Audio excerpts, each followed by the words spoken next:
The Trump administration has made no secret of its wish to privatize the United States Postal Service, or USPS, and Wall Street has long coveted the USPS's profitable revenue streams. Now there are suspicions that the pandemic may finally provide them with an opportunity to act. It's been in the sights of Wall Street and those that would like to gain profit from what we call the public commons and the public good and the public postal service for decades and decades and decades.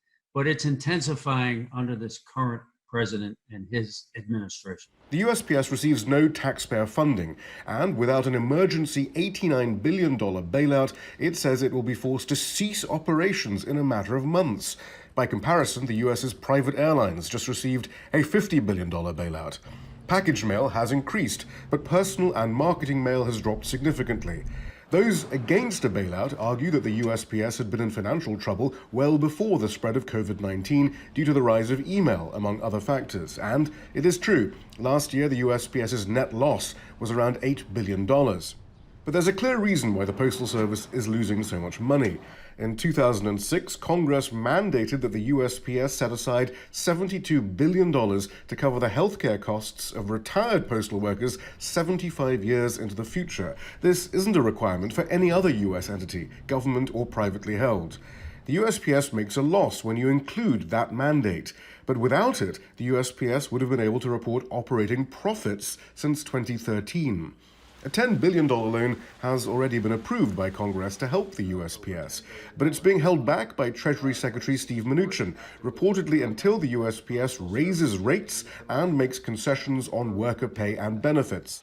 Donald Trump, however, has made aid contingent on raising package delivery prices on companies like Amazon, a move that might lose customers and a key revenue stream. The Postal Service is a joke because they're handing out packages for Amazon and other internet companies, and every time they bring a package, they lose money on it. That Amazon owner Jeff Bezos also owns the Washington Post hasn't gone unnoticed. Trump makes no secret of his hatred of that paper's coverage of his presidency.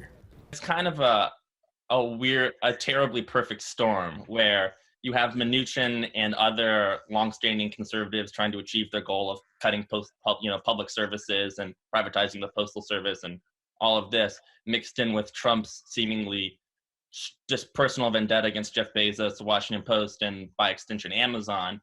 Presidential candidate Joe Biden, meanwhile, has questioned whether USPS funding is being withheld to make voting by mail as difficult as possible in November.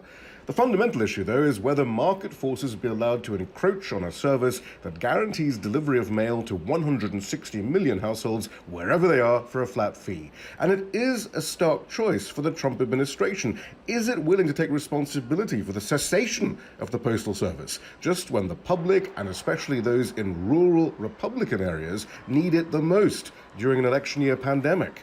Shia Britansi, Al Jazeera.